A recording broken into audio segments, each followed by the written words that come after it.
Listen. Touch. I'm dropping nuts.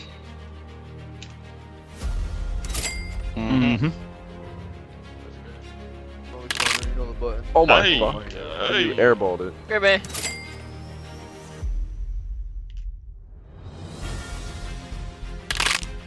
Oh my god. Grand bang. Give me that. Dropping nuts. Dropping nuts.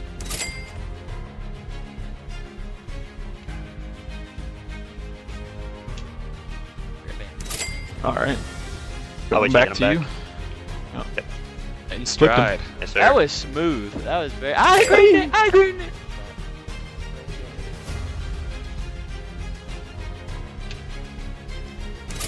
That's a really good shot. Alright, man. Best fade in the game, at least in my opinion. Dribble pull up, Pro 2. It's what practically 99% of guards use. Here's my dribble moves also. If you want to see like how I'm getting my middies, I'm gonna have a dribble little basic tutorial or whatever come out tomorrow or the next day. You know I'm not like a crazy dribble head. I just do what I gotta do to get open. So if you wanna jot these down or just wait till the next video, I'm gonna show them in the next video 100%. But this is what I use. Dribble pull up Pro 2. I'm gonna show you my jumper too because I feel like my jumper is really good for the fades. They go together really well. The Q is really nice. I got Cam Thomas, Steph Curry, Cam Thomas. Steph Curry is the fastest jumper in the game for upper, and then Cam Thomas has the best height, so I just put them bitches together, and I love this jumper. About halfway between push and release, max speed, 69% Steph Curry, 31% Cam. Alright, first things first, before I even get into showing you why this is the best fade, why Pro 2 is so good, I want to clarify by saying standstill three-pointers are 100% more consistent. They're better than shooting a fading three. I'm always going to be more confident in a standstill three over a fading three, and I recommend you all never shoot a fading three when you have the choice to shoot a standstill three. They're just so much more consistent. That's not to say that fading threes aren't consistent and really good, but if you have the choice between the two, 100% standstill three first, fading three second. Alright, now that's out the way though, mid-ranges are a whole different story than three-pointers. Mid-ranges, I recommend you fade them almost every time. The only time I say you shouldn't fade a midi is when it's a wide open catch and shoot midi, or the very rare situations where you would rather quick stop and shoot a midi rather than just fade it, because it's just as easy to green a midi fade as it is to shoot a regular standstill like mid-range. So I see no reason why you shouldn't just, like, see, I just missed that one. Wouldn't have missed it if I faded it, but I see no reason why you should ever stop and shoot a mid-range if you have the choice between them. So like three-pointers and mid-ranges are pretty opposite in my opinion, at least with Pro 2. I'm pretty sure every fade I would have this opinion, but midi fades are just so consistent. They're so much better than three-point fades.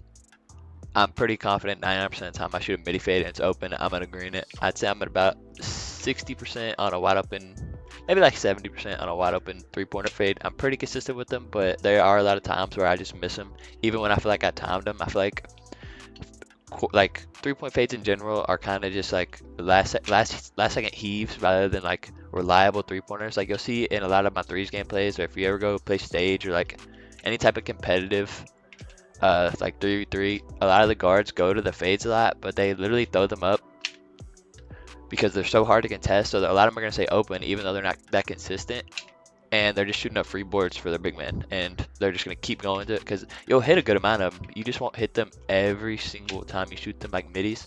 Like I swear, even right there, that was a midi even though it was so close to a three-pointer. I'm going to show you my favorite move to go to when I'm trying to just get to a midi fade. If you have Steve Francis, great. It's probably the best way to get to it, but if you don't, just any side escape that you can get a quick little speed boost off of will work around the same. But Steve Francis definitely helps a lot in this case because Steve Francis is a really quick speed boost, like a burst one way, and then you just instantly go into a fade. It's really hard to contest as a defender because first off, Steve Francis, quickest launch in the game, and then it meshes so well into Pro 2, so you just like instantly fade whichever way you're going like this. And it's just really hard to guard as a defender. It's 100% my most like consistent bucket. When I need a bucket, that's definitely what I'm going to, unless like I'm calling up a play or something. But just getting to a bucket, that's 100% my go-to play right there. I missed that one, don't worry. I'm gonna show you what it looks like when you actually make it. So you just dribble in as normal. Steve Francis, instant fade. The next thing I want to show you all is, I'm so glad first off that when you go behind half court, it doesn't like flip the camera and make you shoot on the other side, or otherwise I wouldn't really be able to show you all this. But like going into a blowout dribble immediately into a corner fade is really hard to guard. I'm gonna try to find some clips of me doing it, but if you just blowout dribble like this, run straight for the corner. It's so hard to guard as a defender. First off, the blowout dribbles give you so much like instant speed out of nowhere. It catches locks off guard all the time. I'm gonna show y'all like as if I'm getting inbound of the ball. Imagine somebody just passed me the ball on the inbound. You wanna just dribble up as normal, try to beat the lock. Right when you get as close to half court as possible, blowout dribble, run straight for the corner as deep as you can, and the fades are so hard to guard in that position because the blowout dribbles give you so much speed. I'm gonna try it again right here, see if I can get it twice in a row. But it's a really good move in threes, especially because in threes specifically, the court is so much smaller. Like this is a bit harder for me to show you all because I'm out of stay. I'm not shooting that one. In threes, the court is so much smaller than in Pro-Am or any like 5v5 game modes. So that by the time you hit a blowout dribble at half court in threes, you're already at the 3-point line, like 2 dribbles in compared to like I just had to dribble up like 6 dribbles to get to the corner 3 right there and wasted all my stamina.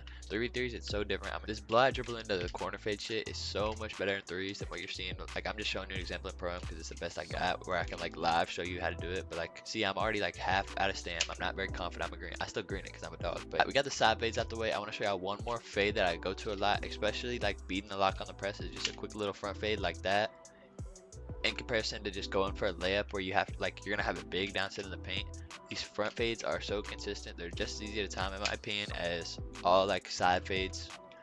Last thing about these front fades though, they're also really good with the blowout dribble. I want to show y'all just a clip of it real quick. Just run up, easy front fade, really hard to guard, really quick burst right into a front fade. A lot of like locks or bigs won't expect that.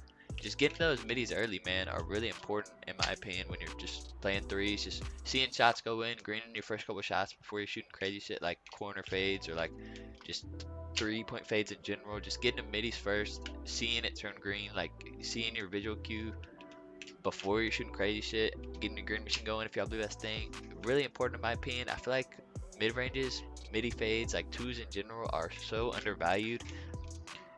A lot of guards 3 hunt off the gate instead of just getting to some really reliable buckets, and a lot of guards are good enough to do that, don't get me wrong, but 100% if I can get to a nice midi fade as my first shot, I'm feeling confident the rest of that game. I see that motherfucker turn green.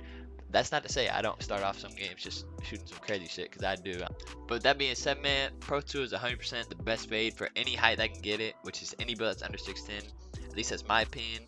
But I hope y'all enjoyed. Next video is going to be a basic dribble tutorial for all the guards out there.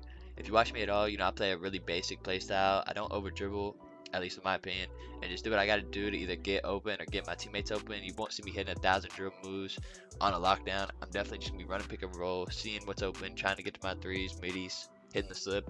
So if you're interested in that, it's coming soon. With that being said, it's been Bawny. Adios, amigos.